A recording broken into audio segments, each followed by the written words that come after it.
most of you guys reasonably well. Probably the most surprising people have for me is to realize that I have a chemical engineering degree and not an accounting degree.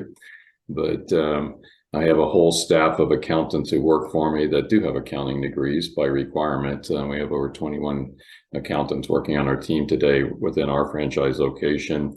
And our primary service is outsourced accounting and controllable level services. We really focus on helping businesses with the financial planning and analysis. So we want clean, accurate financial statements. So we have good data to work with when we sit down with the clients and help them understand the story the numbers are telling them in their business and help them position themselves to increase their valuation if they're trying to exit their business, but even in day-to-day operations, improve their profitability. So just real quick on supporting strategies, I own two of 108 locations across the country. We support over 4,000 companies, which gives us a lot of good market intel. So when we're working with customers and we're trying to do some benchmarking, whatever, I can reach out to my network and get some good feedback, et cetera. So we leverage that both from a technical support standpoint with our clients, as well as helping them make better decisions with benchmarking, all kinds of things. So one of my clients calls me up the other day and says, "Hey, I'm thinking about buying this business." He sends me some spreadsheets that literally don't look any better than the back of an envelope. And he goes, "Should I buy this business?" And it's like, why don't you give me some information that we can use to go see what we've got? So 3-4 weeks later, they finally came in with some financial statements that were only a shade better than that. So we're going to go through another round, but immediately that sends up red flags to a buyer that's like, all right, they're hiding something or they don't know what's going on in their business, and it just adds risk.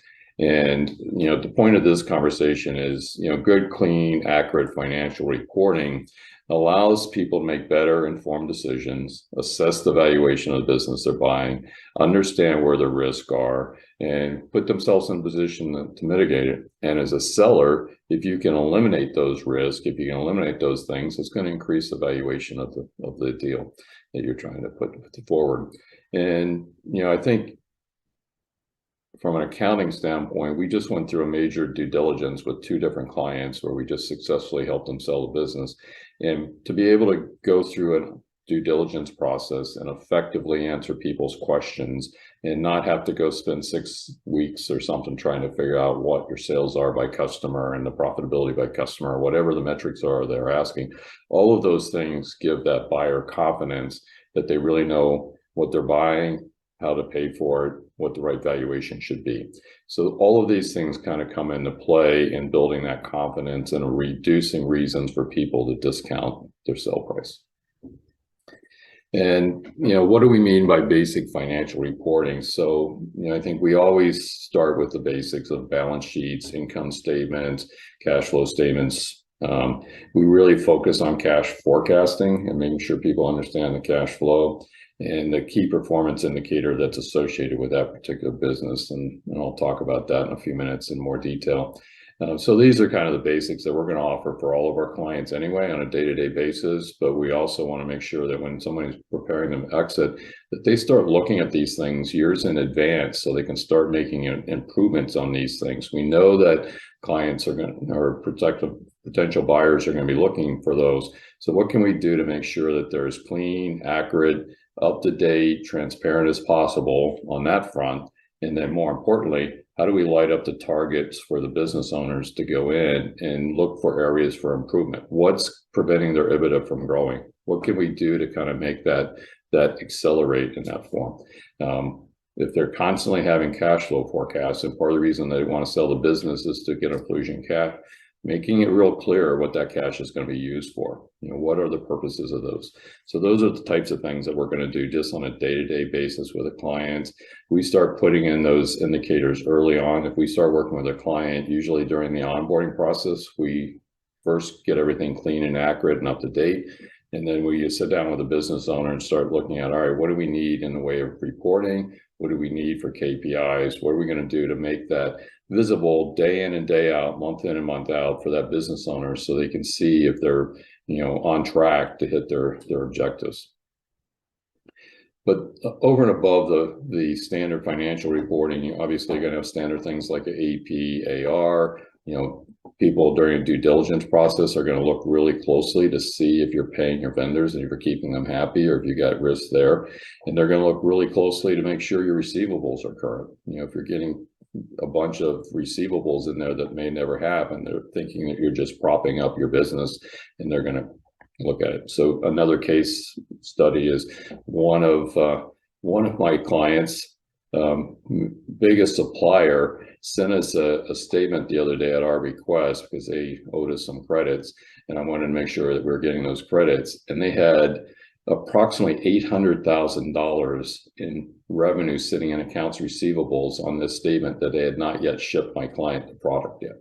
And they're trying to take the market. So to me, that's a huge red flag that they're propping up their revenue and trying to make it look better than it really is for a particular buyer that they're going to. So if I was on the buy side doing the due diligence, that would have been just a huge red flag for me. It's like, all right, they're cooking the books here. They're making it look far better than it really is. And I might still go forward with the transaction, but I'm going to discount at the very least those aging receivables out of that income model. And I'm definitely going to put in some other risk factors in there, because if they're doing it there, where else are they doing these things? So all of those things, I think the cleaner, more transparent, the easier it is for a potential buyer to go in and understand the value of your business. And then they're always going to want to see things like fixed asset statements, debt schedules. Most people are looking to see forecast out 2 to 3 years, depending on the nature of the business, what they're trying to drive. And I try to encourage my customers to do a budget for the following year and a rough forecast the next 2 years, just to get them in habit of doing that, so they're not surprised when a potential buyer comes in and says, hey, what are you going to do 2 or 3 years from now? So we start at least working down that path with them up front. Of course, there's going to be custom reporting people are going to ask for, depending on the nature of the business. People are going to look at a SaaS business very different than a professional service company. They're going to look, somebody that's doing a lot of, project work is going to get looked at, what your profitability per project is going to look like. Marketing firm that we just went through the process with, the campaigns after campaigns after campaigns. So, and mix made a huge difference with them. So we had to do a lot of analysis on the mix to help them understand, as a buyer, what am I buying? And the margins look very different if they were doing event industries versus if they were writing content themselves and doing all the work in-house. So mix made a huge difference in their performance, and they saw a huge mix change. As you can imagine, over the last 3 years, when you go back and look at the 3-year look back, they were doing a reasonable amount of event industry in 19, none in 20, none in 21, and it started ramping up big time in 22. And in their particular case, their gross margins went from an average level to much, much better, to much, much better, back to an average level. So the buyer wanted to understand why did your margins change? Why did your mix change? All of those things. So that's all part of the things that you're going to want to be reporting and be able to drill down and understand what those metrics are that's driving your profitability and ultimately the profitability of, or the valuation of the business. So, clearly having information up to date, clean, accurate makes sense. Doing a clear understanding for someone is what they're utilizing their debt for and how that's being used, whether they're going for funding with a bank or they're going out to get angel investors, or if they're selling the business outright. People understand what they're using that for.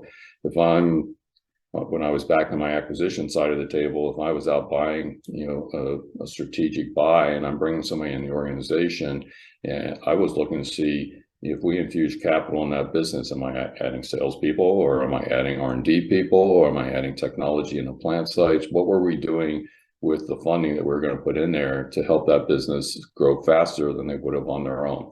So anything we can do to clearly articulate, hey, if we had extra cash in our business, how would we use that? How's it going to grow the business? All of those things are going to make it easier for that buyer to value the business properly, and also understand what upside potential they have, what synergies they're going to get, what benefit they're going to get from making that investment.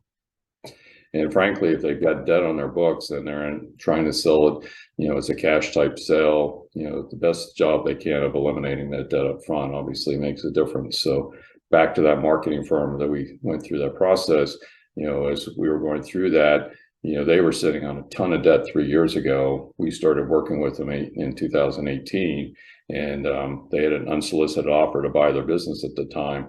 We helped them clean up their balance sheet, pay down that debt, and eventually eliminated it completely.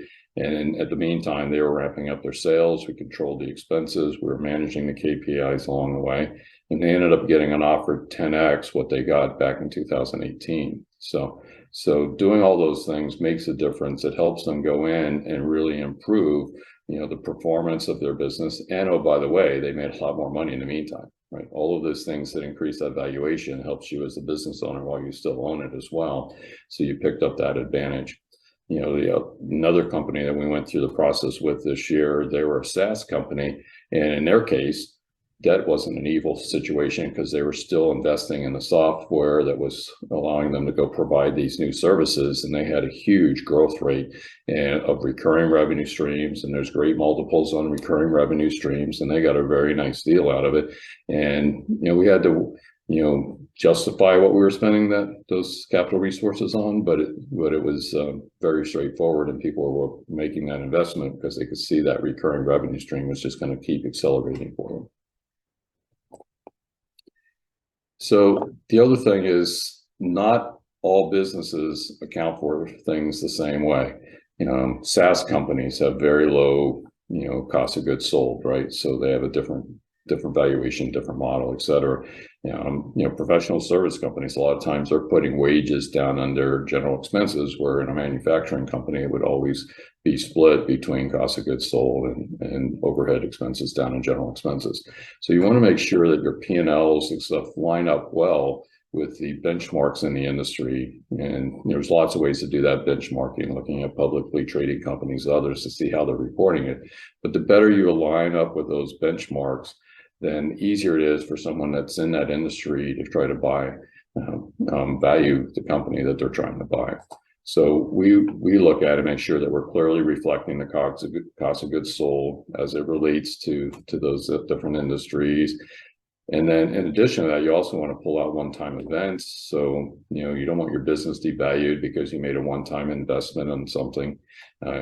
There's likely in privately owned businesses, there's almost always add backs. It could be, children on the payroll. It could be, company cars. It could be any number of things. So you want to try to get rid of that as much as you can ahead of time to get your books clean and transparent. But where they exist, you want to at least be able to document it, pull them out, and clearly be able to show them as an add back to make it easier for them to not discount the business because of those expenses. And then realistically, most times the owner is going to end up being an employee of the new business if they're a strategic buy, et cetera. So the owner needs to understand that his compensation is going to end up, being in the P&L at that point in time. So they need to kind of, understand what adjustments that's going to have in the business as well. So we always try to track that, kind of a negative add back, if you will. And then banks. Kevin, do you guys like to see the financials tied to their tax return, or you don't care? Sorry, I got to unmute. Yeah, we would definitely prefer that things reconcile, that we can match the books up to the tax. Yeah, and like the deal that I was looking at the other day that was presented to my client, we're looking at the deal, and we haven't seen the tax returns yet, but based on the preliminary conversations, he's already trying to justify why they're not tidying out to the tax return. So when there's those kinds of discrepancies, again, it raises red flags. People aren't comfortable with it, and the reality is, if you're not reporting on your tax return, most people are going to not pay for that. Right?